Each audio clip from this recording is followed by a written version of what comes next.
Hi everyone, it's Amy and Jody, and today we're here to talk about lucky animals as it is St. Patrick's Day. So there are a lot of animals that are considered lucky. We have a couple here that we can talk about and show you some up close of. So the first one we have are frogs. Just one frog. Or frog. Yes. Just one frog. So I'm going to come a little closer, folks. So this is a gray tree frog, okay?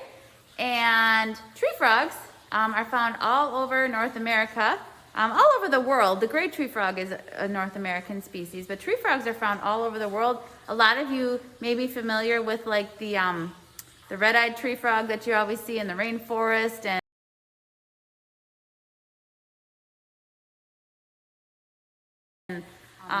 but frogs are really interesting animals, and because their life is so different from ours, they're often a symbol of good luck and like fertility and like family success and things like that. And this one is going to jump on me. So if that happens, I think very well could happen.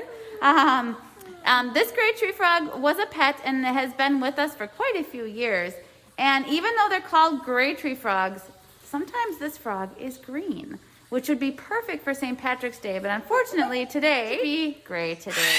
But frogs are kind of one of those animals that you don't often think of as being a symbol of good fortune and good luck, but in parts of the world they are.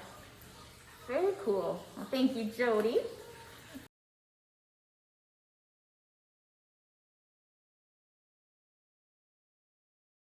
Another critter that is considered good luck are beetles. A lot of insects are considered good luck, and not only in different cultures. I'm gonna come a little closer with these guys. These are not beetles, friends. These are cockroaches, and these are Madagascar hissing cockroaches. And I brought them just because they're kind of cool looking. And there's two males actually right there that you can see. I guess I brought three males with me today. The three boys volunteered to come with me today, but kind of, you know, in Egypt, you probably have all heard of scarab beetles. They are really, really important symbols of good fortune and good luck and wealth. And if you ever look into Egyptian mythology, you will learn an awful lot about swings. They're quite large, as you can see next to my hand here. And, you know, I just think they're really cool insects to show to people because you can really see some of the different body parts. You can see their antennas moving around. I'll try. A bird just flew off. I didn't really find any mythology regarding the cockroaches being lucky, but I'm sure in some cultures somewhere they probably are. They're very prolific, and they are major survivors. And so I think cockroaches are pretty lucky because they can survive just about anything in the world.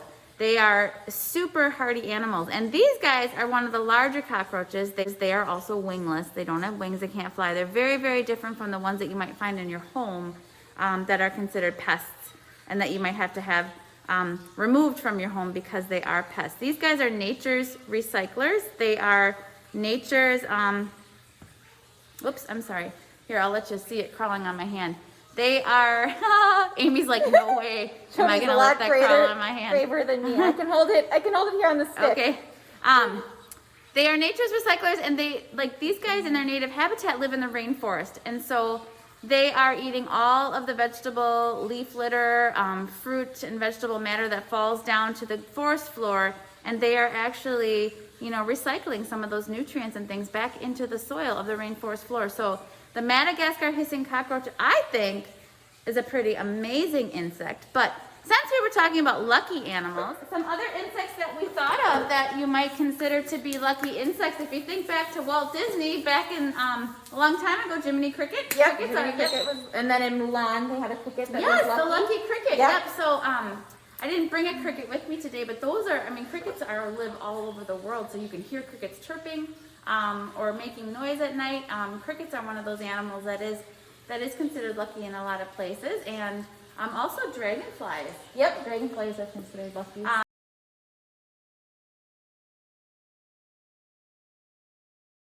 And that's, mean, that's an insect that we have a lot of around here in the summertime. And dragonflies also are pretty amazing insects. I encourage you all to learn a little bit more about them. And I've always been told that if a dragonfly lands on you while you're fishing or just while you're outside, that is a very, very lucky thing, and that's a good thing to have happen. I've never had one land on me, so I don't know. I've seen lots of them, but I've never actually had one land on me. So yeah. And I don't know, other animals that Amy and I were talking about earlier that are considered to be lucky animals throughout the world would be bears. Bears, yep. So yep, bears and cranes. Oh yes, they're considered a lucky. Especially in some of the eastern parts of the world, cranes are very, very symbolic of lots of different things, and they're really important. But even here, I mean, we have sandhill cranes all over Wisconsin, all over North America, and right now they're starting to come back, which I think is pretty lucky. To be able to see them again, and they are definitely a sign of the spring, excuse me, along.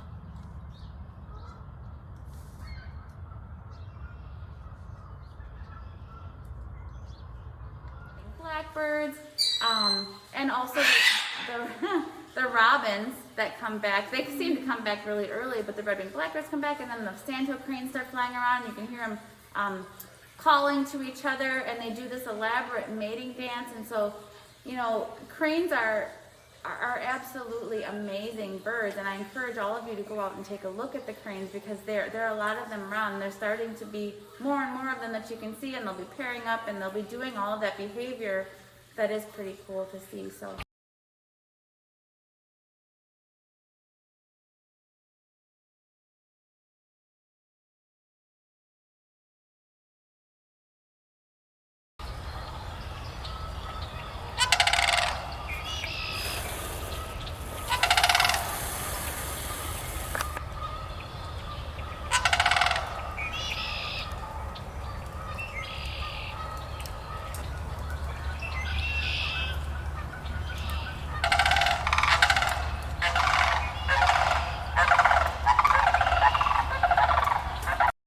Rabbits. Let's talk about the rabbit. Go ahead, Amy. So when you think of a rabbit, obviously you think of a lucky rabbit's foot, but a rabbit out in your yard can be just as lucky. But that is something that it's a phrase that you often hear people use regarding lucky animals. But actually, Amy, I think every animal that is here at the Wildlife Sanctuary is a lucky animal. Yes. And I also think that we are very lucky to have all of those animals here for us to enjoy, but also for you to enjoy when you come and visit us. Yes, very much agreed. I want to take a minute to mention bats, because I love bats, and bats are such an important part of our ecosystem and the balance of our ecosystem. But in some cultures, bats are considered very, very, I guess we could say lucky, but they are representative of prosperity and good fortune. And so bats would be an animal that we'd want to mention as well.